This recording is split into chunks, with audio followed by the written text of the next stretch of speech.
Well, with so many of you in private practice, we can just have a round table discussion, right? Because I don't know what I'm going to tell you. Right.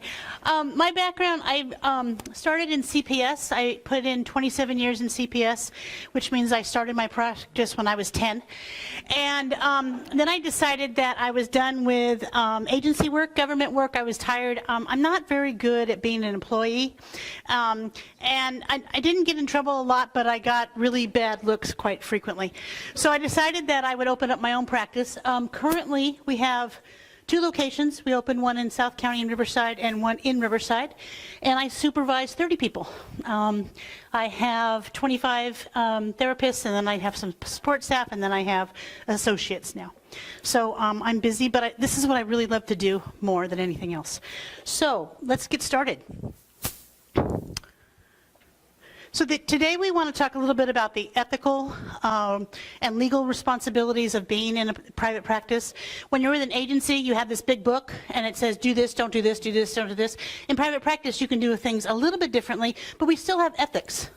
And we still have standards that we must meet. And I heard a lot of you were on insurance panels, and insurance panels, as many of you may know, can come in at any time and say, I want to see your records.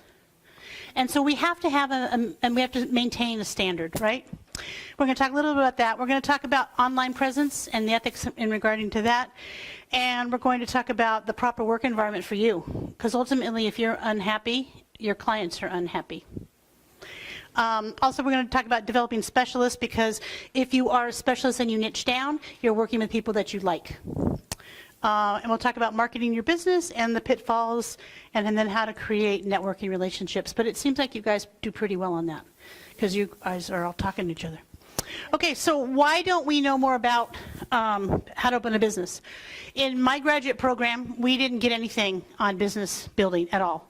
Now, if I was a chiropractor or an eye doctor or some other physical therapist, they actually have classrooms that have business schools. We didn't get that.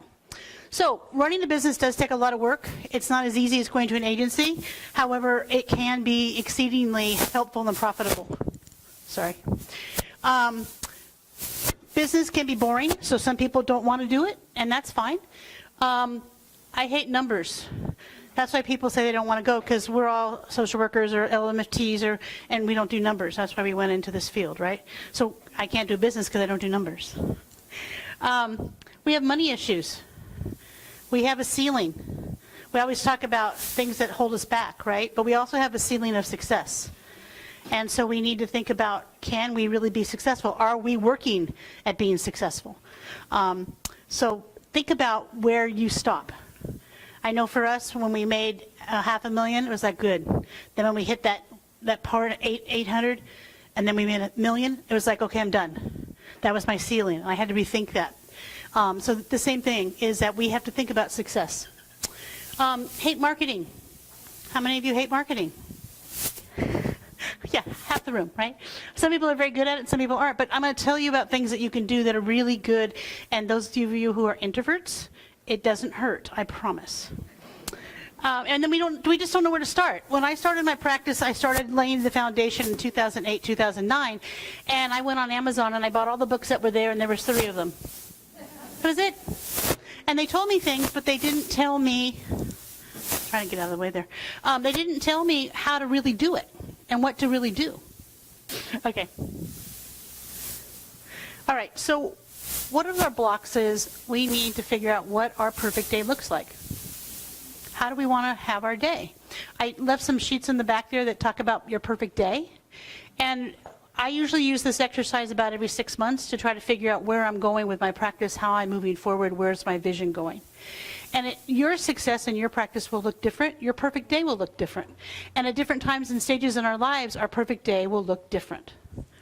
So there are things that maybe you want in your perfect day. Maybe you want to exercise in the morning. Maybe you want particular clients that you see. Maybe you only want to work 1 day a week. Maybe you want to work 4 days a week.